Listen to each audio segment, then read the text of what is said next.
Entreprise missionnaire, aide missionnaire internationale. Encore une autre fois, on fait une vidéo chaque semaine. Et encore, article la plus récente, un peu différent, un peu aujourd'hui, un peu de grec et hébreu. Non, surtout du grec, un petit peu.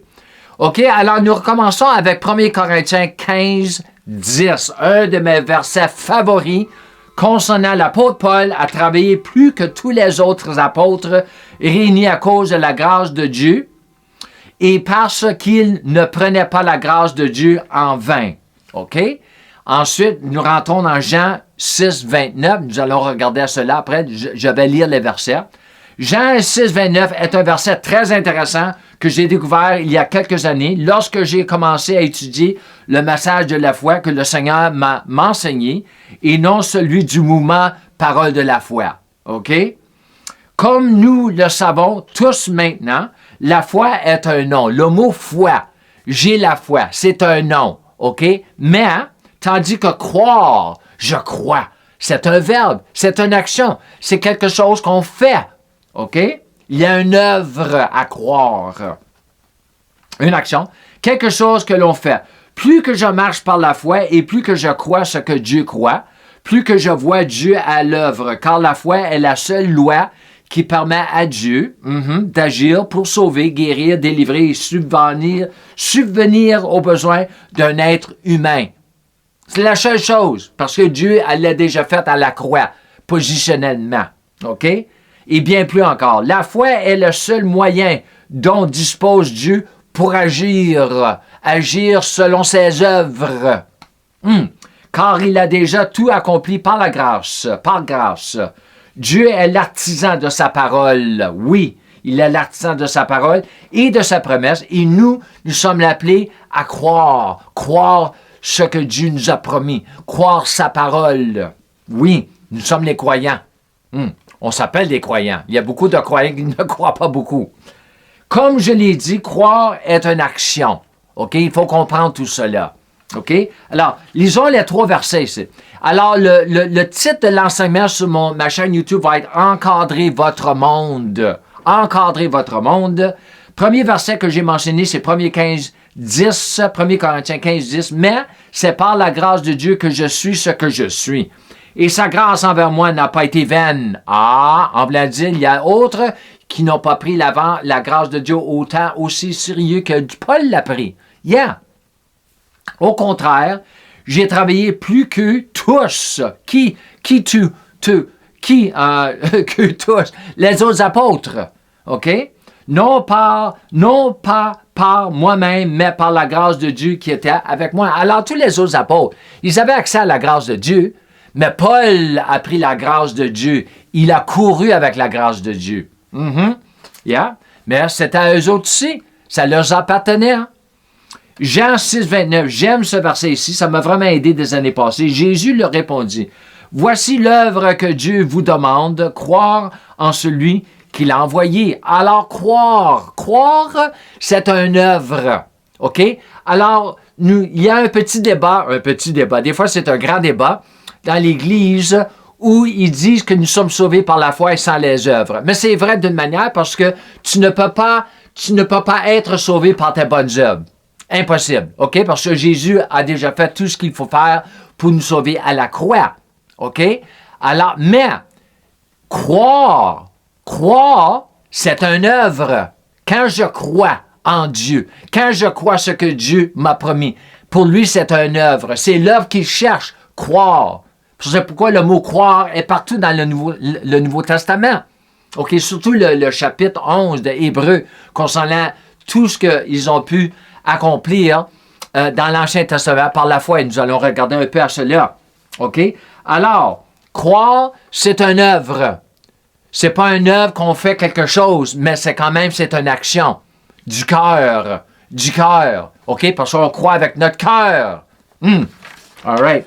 Encore. Le prochain ici, c'est loin d'être le cas. Ce mot est utilisé. OK, nous allons regarder ça un peu concernant un mot qui est utilisé, a été mal traduit. OK? Alors ici, j'ai marqué, ce mot est utilisé hors contexte dans Hébreu 11.3. Nous allons lire les versets.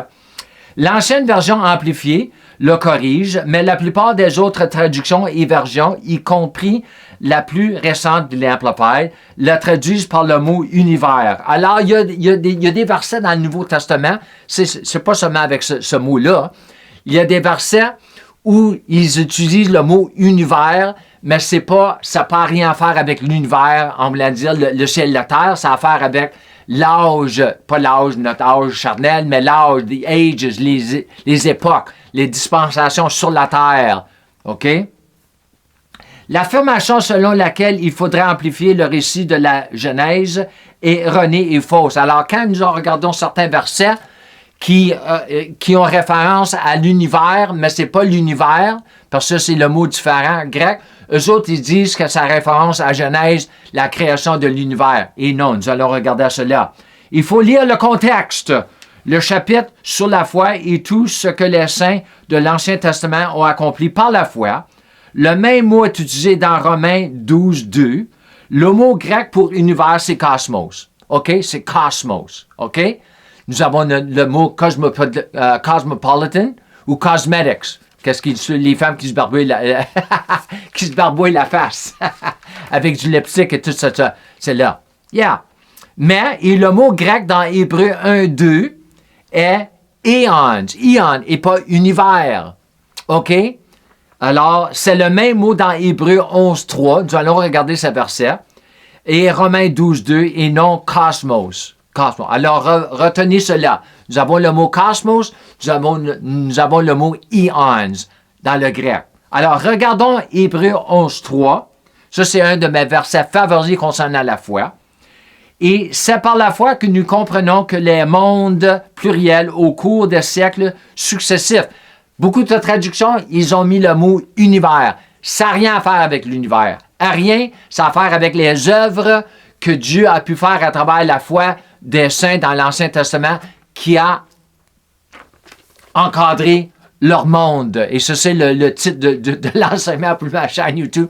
Encadrer votre monde. OK? On peut encadrer notre monde avec la parole de Dieu par la foi. Ont été formés, conçus, organisés et préparés pour leur finalité, par la parole de Dieu. Le mot parole, c'est pas logos, c'est rhema, parole vivante. De sorte que nous voyons de sorte que ce que nous voyons n'a pas été fait à partir de choses visibles. Ben oui, parce que quand nous marchons par la foi, nous mettons l'Esprit de Dieu et ses anges, les saints anges de Dieu à l'œuvre. Et c'est eux qui changent nos circonstances selon la promesse que Dieu nous a donnée, selon la parole que Dieu nous a donnée. OK? Romains 12, 2. Un autre exemple où le mot éons et non cosmos. Ne vous conformez pas à ce monde. Vous voyez le mot monde, mais le grec, c'est le mot éons. OK? Façonnez et adaptez à ses coutumes extérieures et superficielles, mais soyez transformés, changés par le renouvellement total de votre intelligence. OK? Alors, et allons au dernier ici. Ça, c'est celui qui m'avait vraiment m'avait châtié un petit peu. C'est Hébreu 1, 2. OK? Mais dans les derniers de ces jours, Dieu nous a parlé par la personne de son Fils, qu'il a établi héritier et propriétaire légitime de toutes choses, excusez-moi, par qui et à travers lequel il a créé les mondes. Tu vois, là, il a le pluriel. Les âges, les dispensations, les époques. Ça se dit en français, les époques? En anglais, c'est epochs. OK? Pas l'univers. Il ne parle pas de l'univers. C'est le mot eons. OK? Les confins de l'espace et l'âge de temps, géographie à travers du monde entier. Il les a fait produire, construits, mis en œuvre et disposés en ordre. Yes! À travers la parole. C'est tout basé sur la parole de Dieu, concernant la foi dans sa parole, concernant ce que Dieu nous a promis, ce que Dieu nous promet, ce que Dieu a écrit dans sa parole. Nous le croyons, c'est Dieu qui accomplit ce que nous croyons. OK? Alors, je vous remercie encore une autre fois pour votre temps. Et comme je finis mes enseignements, je vous encourage de marcher dans la plénitude de votre filiation en marchant dans la plénitude de la grâce de Dieu et de la foi de Dieu. Shalom et Amen.